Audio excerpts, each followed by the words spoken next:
Cuando me dieron el alta en el hospital tras el ictus, pensé que al fin podría volver a casa. Pero el médico fue claro, no debía vivir sola durante un tiempo. Emilio me propuso quedarme con ellos. Dijo que Rebeca estaba de acuerdo, que incluso Martí estaría encantado de tenerme cerca. Yo asentí con una sonrisa que ocultaba mi pudor. Nunca me gustó molestar. La casa quedaba en las afueras de Zaragoza, en una urbanización silenciosa con calles anchas y árboles bien podados. Cuando llegamos, Rebeca nos recibió con una sonrisa rápida, sin abrazos, sin contacto. «¿Está todo preparado?», dijo, girándose en dirección al garaje.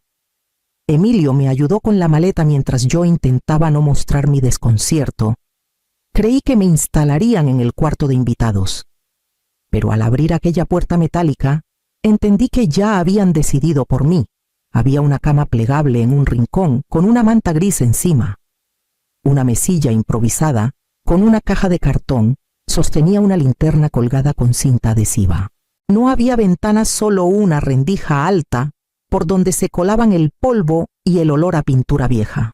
«Es solo por unos días, mamá, hasta que terminemos de reorganizar el cuarto de arriba», dijo Emilio con un tono cansado, como si la conversación ya le pesara. Rebeca no dijo nada más. Dejó un cojín sobre el catre y se marchó. No protesté. Agradecí en voz baja, aunque algo en mi pecho se encogió. Me acomodé como pude, fingiendo que aquello era temporal, como ellos decían. La noche cayó temprano y el garaje se volvió un hueco frío y sordo. Me acurruqué bajo la manta, escuchando los pasos arriba, el murmullo amortiguado de la televisión, la risa suave de Martí. Fue cerca de la medianoche cuando oí voces por la rejilla de ventilación. La voz de Rebeca, baja, cortante. «Si no aguanta el frío, nos evitamos el papeleo de herencias». Emilio no respondió. Solo un silencio espeso, como si lo hubiera aceptado. Me giré lentamente hacia la pared, con los ojos abiertos en la oscuridad. Afuera el viento empujaba ramas contra la puerta del garaje. Dentro, el aire se volvió aún más gélido. Y yo por primera vez sentí que aquel lugar no era un refugio, sino una antesala. La madrugada se hizo interminable. El garaje olía a humedad vieja, a madera mojada y a pintura olvidada en las estanterías oxidadas. La manta que me habían dejado era demasiado delgada para el frío que se colaba por debajo de la puerta. Me envolví en ella, como pude, apretando los brazos contra el pecho, buscando conservar algo de calor. La linterna, colgada de una cuerda improvisada, emitía un cono de luz temblorosa que, más que acompañar, recortaba sombras en las paredes. Entre cajas de herramientas, una bicicleta sin cadena y un horno eléctrico cubierto con una sábana, intenté dormir. Pero el silencio no era silencio del todo. Cada crujido de la casa, cada gota que caía desde la tubería del techo, parecía gritarme que ya no era bienvenida. Cerré los ojos e invoqué recuerdos que dolían menos que la noche presente. Me vi muchos años atrás en la cocina del piso antiguo, tejiendo la bufanda verde que Emilio tanto usó cuando era niño. Me vi batiendo huevos, rallando cáscaras de limón para los bizcochos que siempre le preparaba los domingos. Recordé su sonrisa al llegar del colegio, sus abrazos. Y ahora, ¿qué quedaba de aquel hijo? ¿Dónde se había ido el Emilio que me miraba con ternura? La linterna se apagó a mitad de la noche. Me quedé a oscuras, abrazada a la manta, con los pies fríos y el alma más fría aún. Cuando por fin amaneció, el silencio en la casa se sentía denso, como si aún no se hubieran despertado o fingieran no oírme. Cerca del mediodía se abrió la puerta del garaje. Rebeca no me miró. Colocó en el suelo un cuenco con sopa tibia demasiado espesa, sin cuchara, y lo empujó con la punta del zapato hacia donde yo estaba sentada. No dijo ni una palabra. Cerró la puerta sin esperar respuesta. Tomé el cuenco con manos temblorosas y lo dejé en el suelo sin probarlo. Había algo más indigesto que la sopa fría, ese silencio calculado. Y fue justo entonces, mientras observaba la luz filtrarse apenas por la rendija superior, cuando oí pasos en el piso de arriba y palabras que no estaban destinadas a mis oídos. El segundo día amaneció igual de gris que el primero. Afuera la escarcha cubría los bordes de la ventana alta del garaje y adentro Mis huesos crujían cada vez que intentaba incorporarme. Me vestí con lentitud, sintiendo cómo el frío se quedaba pegado a la piel, aunque me pusiera 2 suéteres superpuestos. No esperaba visitas, no esperaba gestos, solo intentaba resistir. Pasado el mediodía, mientras el silencio se acomodaba entre las herramientas oxidadas, comencé a oír voces. Provenían del piso superior apenas audibles, filtrándose por una rejilla oxidada encima de la estantería.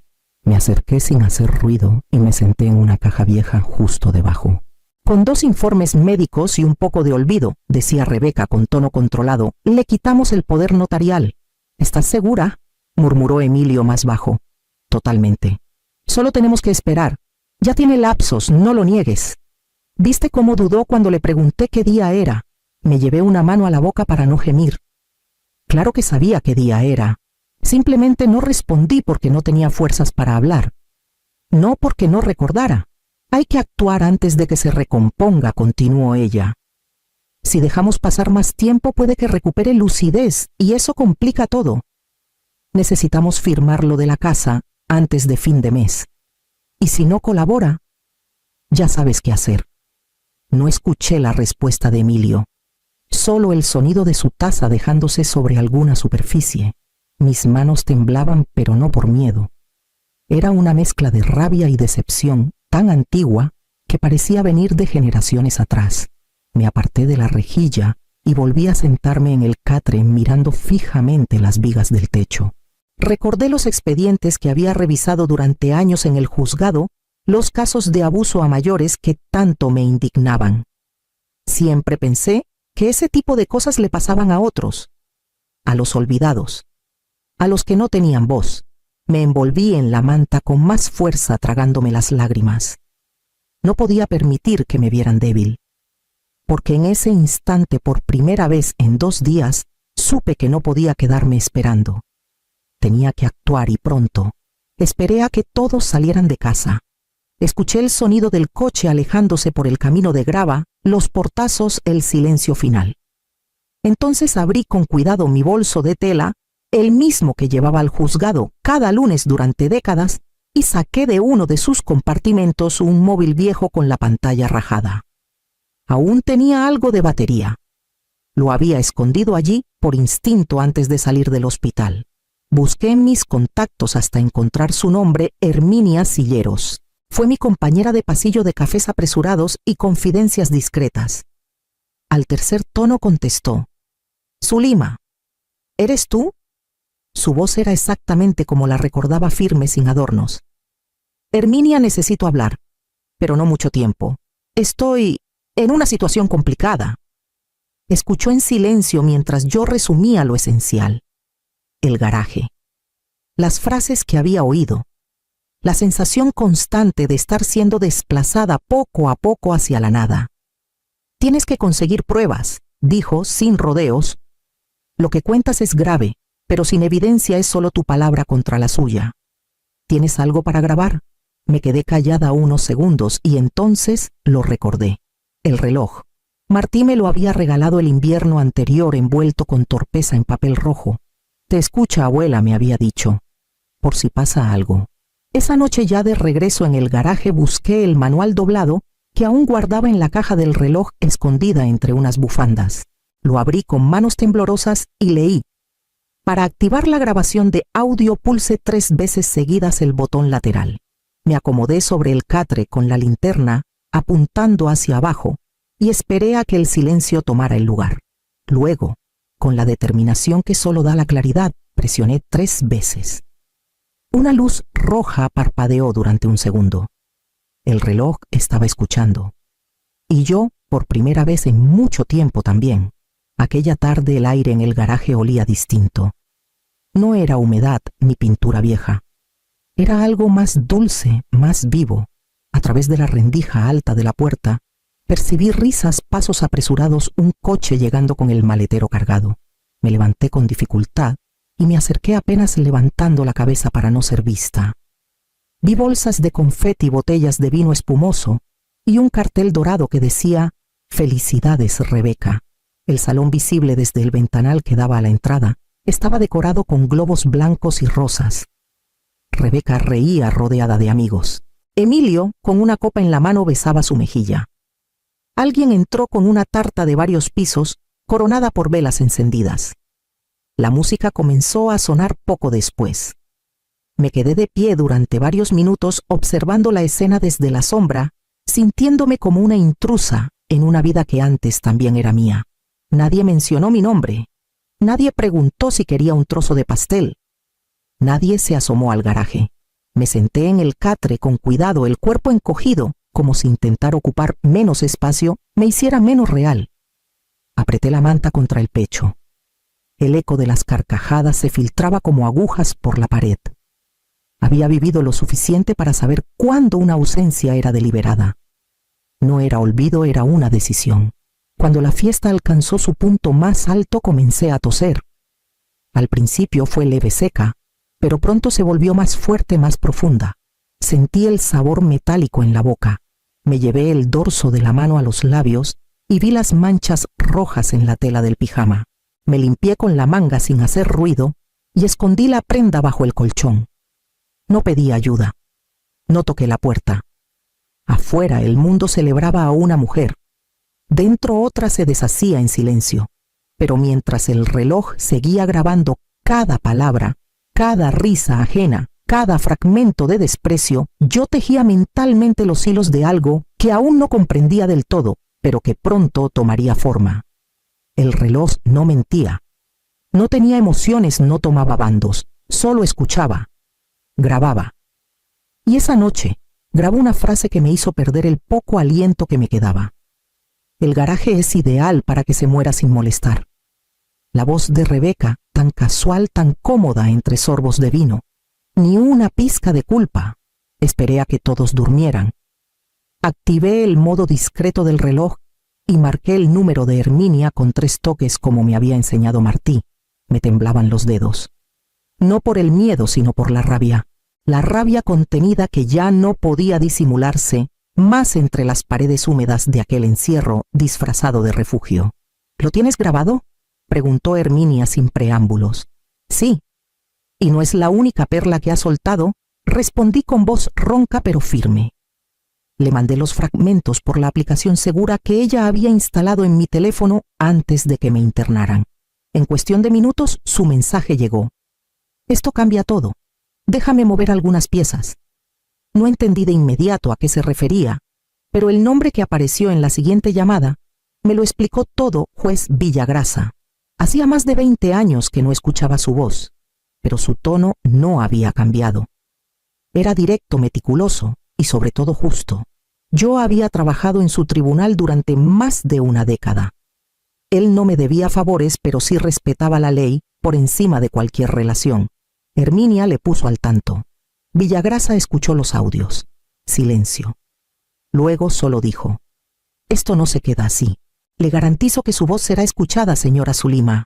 Colgué con las manos aún temblorosas, pero esta vez, por algo distinto, por primera vez desde que llegué al garaje, sentí que el mundo allá afuera no estaba completamente cerrado para mí, que mi historia podía tener otro rumbo.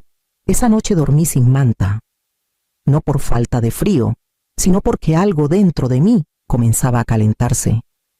Me desperté antes del primer canto de los mirlos.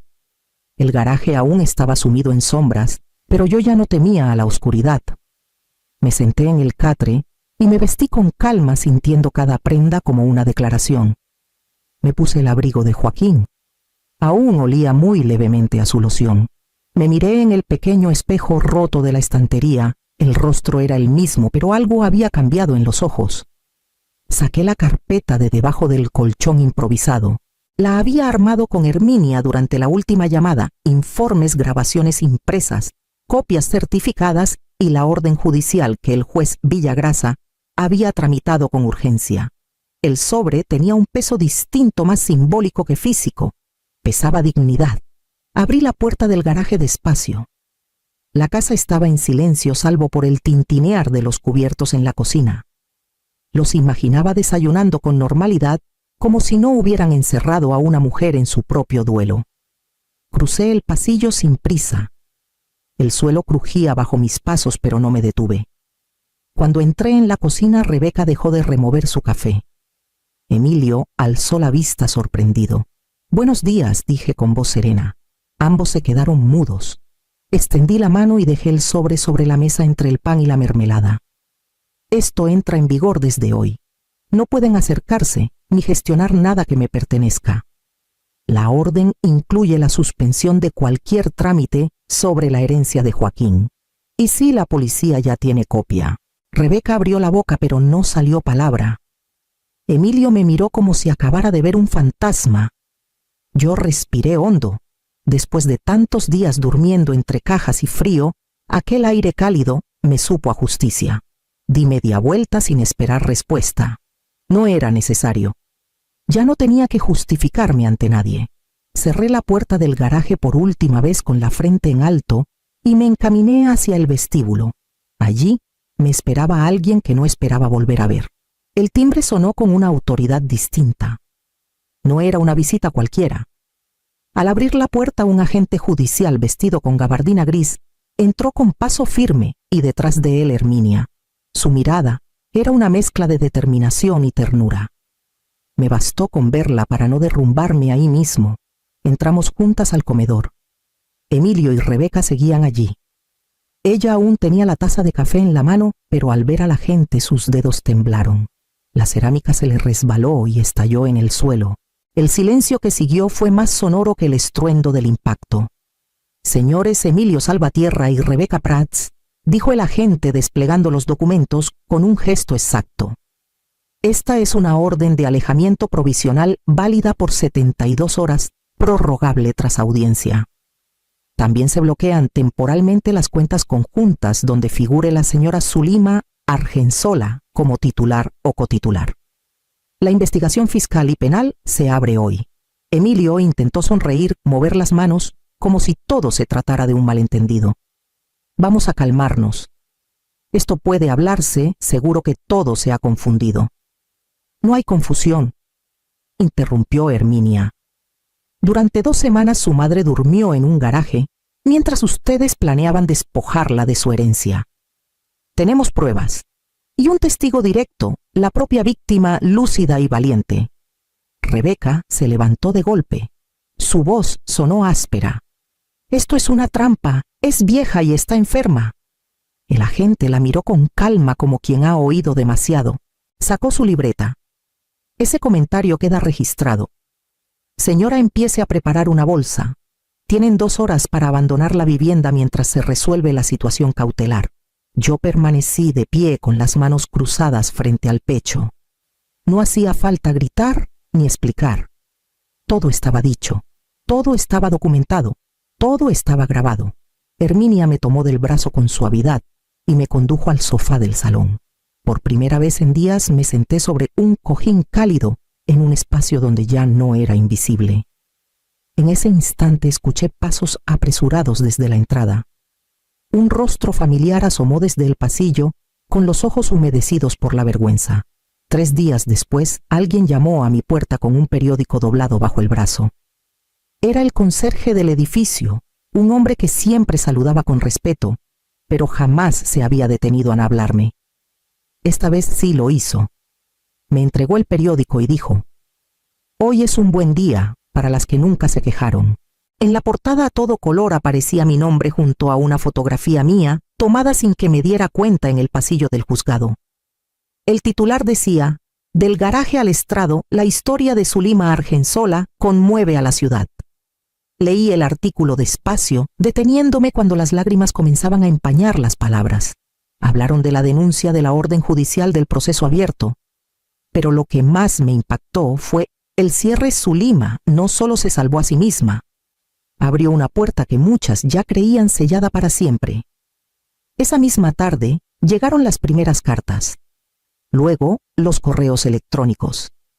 Mujeres mayores, algunas en pueblos diminutos, otras en ciudades anónimas, me escribían para contarme sus historias.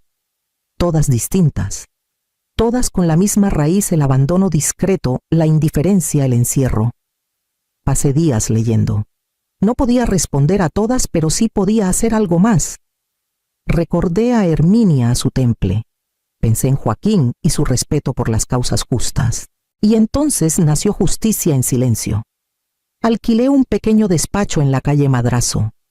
Usé parte de mis ahorros y la pensión de viudedad.